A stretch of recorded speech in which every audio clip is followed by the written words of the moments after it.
Beginning part. Pass the parcel. Players stand in a square approximately 7 metres apart, with one player on each corner, and see how many times they can pass the ball around their square in either 30 seconds or 1 minute.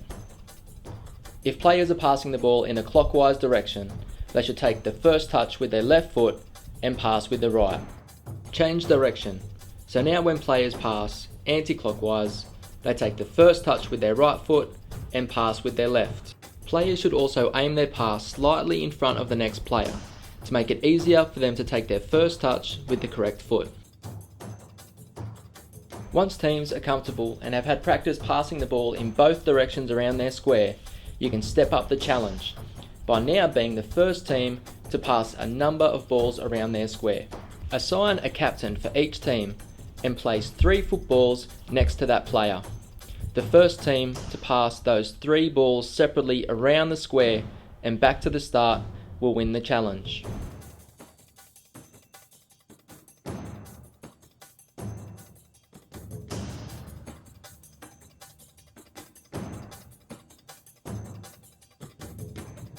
Middle part, 3v1.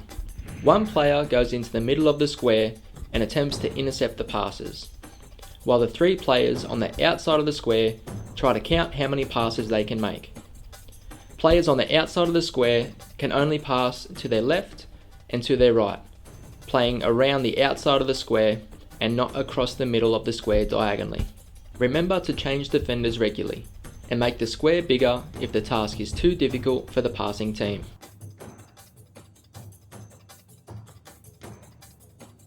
End part, 2-touch football. Players are divided into 2 equal teams on a field approximately 40 metres by 30 metres, depending on the number of players. There are 2 pop-up goals at each end. The focus of the game is first touch, so enforcing a 2-touch rule means that players should be making lots of passes and taking lots of touches.